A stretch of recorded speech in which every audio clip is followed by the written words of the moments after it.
अस्सलाम वालेकुम ma'am, screen share हो रही है? यस हो रही है, आप प्रेजेंट करें।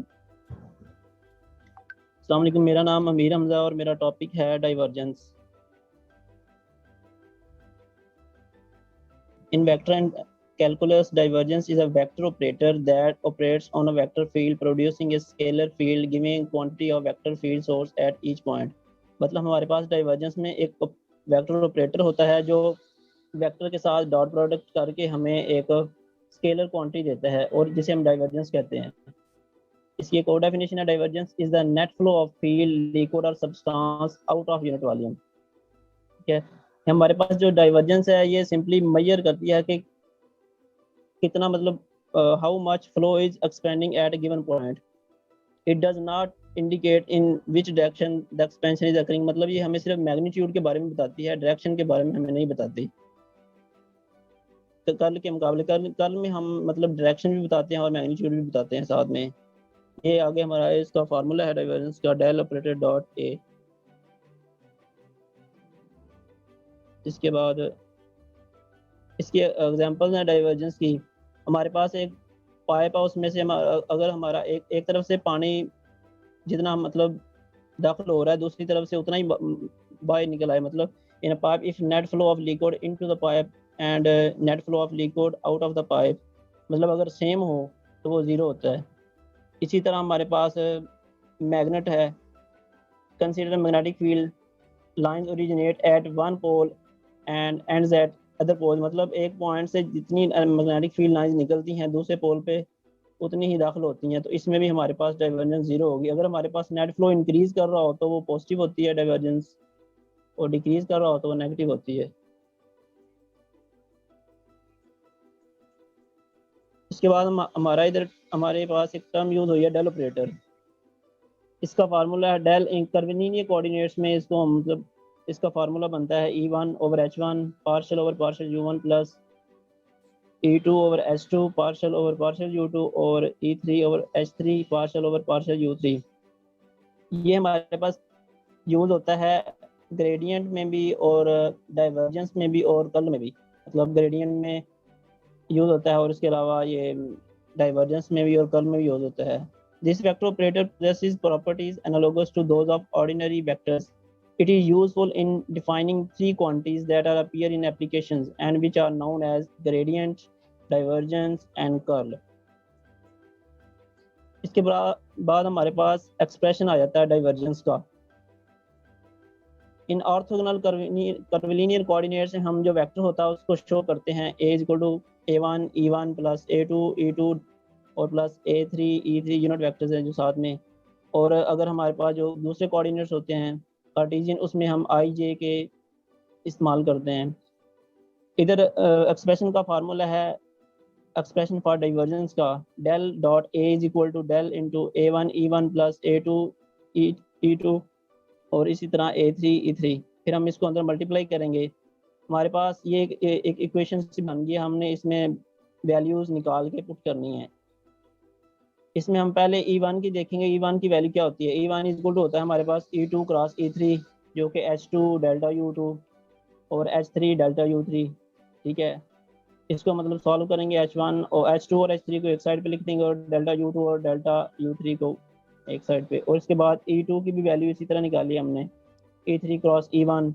इसमें H3 delta U3 cross H1 delta U1 हमारे पास आ गया इक्वल डेल्टा H1 H3 और delta U3 cross delta U1 के। और इसी तरह E3 की E1 क्रॉस E2 हमारे पास आ गया H1 delta U1 cross H2 delta U2 और इस H1 H2 into delta U1 cross delta U2।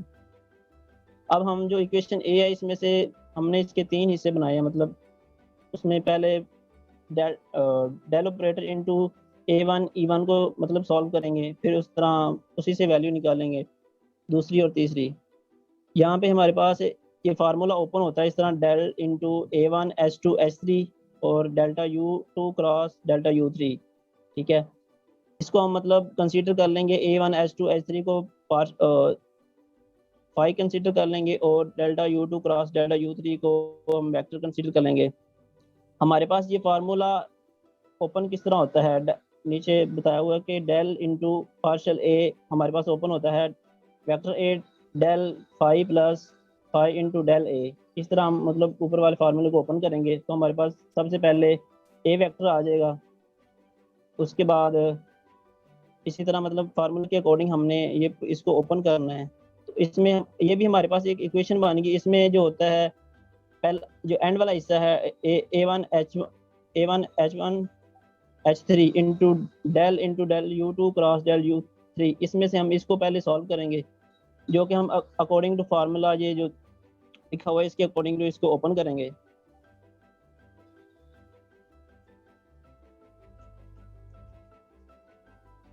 यहाँ पे हमारे पास जो डेल है into del U2 cross del U3 is equal to del U3 dot del cross delta del U3 और minus del U2 del cross U3। हमारे पास यहाँ पे del cross del five वो जीरो होता है, इसी यहाँ पे फिर डेल क्रॉस डेल U3 और डेल क्रॉस डेल U2 ये दोनों ही जीरो हो जाएंगे। फिर हम इसको ऊपर वाली इक्वेशन 1 में पुट करेंगे तो जो उसका जो दूसरा प्लस के इक्वल था वो हमारे पास जीरो हो जाएगा, जो पहली टर्म थी वो आ जाएगी डेल इंटू A1H2H3 और इसी तरह dot del U2 cross del U3। तो हम del U2 cross del U3 हमारे पास इनकी वैल्यूज हैं, डेल U2 की होती है E21 over H2 cross E3 over H3। तो इसको हम इस मतलब यहाँ पे इसका ऊपर वाले का जो हम क्रॉस प्रोडक्ट निकालेंगे E2 क्रॉस E3 हमारे पास E1 के इक्वल होता है। तो इसी तरह हमारे पास आ गया del dot A1 E1 is equal to del into A1 H2 H3 E1 और H2 E3 H3। तो हमें यहाँ पे डेल ऑपरेटर की वैल्यू का पता है, वो है E1 H1 partial over partial U1 plus E2 H2 partial over partial U2 plus E3 over H3 partial over partial U3।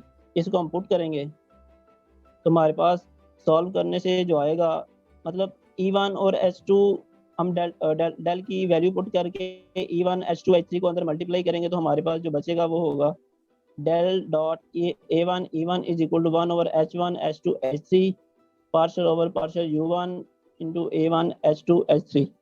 यहाँ पे हमारे पास डॉट प्रोडक्ट ऑफ E1 और E2 का भी जीरो हो जाएगा और E1 और E3 का भी। इसके बाद इसी तरह हम जैसे हमने A1 E1 के लिए निकाला इसी तरह A2 E2 के लिए हमारे पास बनता है del into A2 E2 is equal to 1 over H1 H2 H3। तो होता है partial over partial U2 into A2 H1 H3 और इसी तरह 3 के लिए भी del dot into A3 E3 हमारे पास इक्वल होता है 1 ओवर H1 H2 H3 के partial over partial U3 into A3 H1 H2। तो हमने ये तीनों वैल्यूज निकाल ली तो हम इक्वेशन ए में पुट करेंगे। तो इक्वेशन ए में पुट करने से हम 1 ओवर H2 H1 H3 हम बाहर कॉमन निकाल लेंगे और जो हमारे पास जो एक्सप्रेशन आया ये डाइवर्जेंस के लिए एक्सप्रेशन।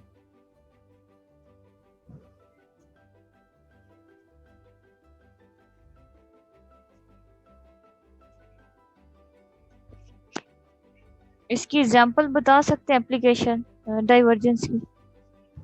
यस मैम, वो मैंने ऊपर बताई भी है कि हम जो पाइप में से होता है पानी वगैरह मतलब ये और मैग्नेटिक फील्ड वगैरह की जो एक इसके पोल से अलावा निकलती है तो इसके अलावा बताएं, ये तो आप लोग पढ़ चुके हैं, आप लोग की फील्ड। इसके अलावा अपने इर्द गिर्द से कोई इसकी बता सकते हैं डाइवर्जेंस की एप्लीकेशन? इसके अलावा मैम ये असल में फ्लो रेट को बताता है किसी चीज के, हाँ, डायरेक्शन को नहीं बताता। फ्लो को तो बताता है, एक जगह से दूसरी जगह के फ्लो को। तो इस तरह की कोई एग्जांपल आपको नहीं पता? कोई देखे, काफी है, आप अपने आप ही देख ले, वहां से मिल जाएगी।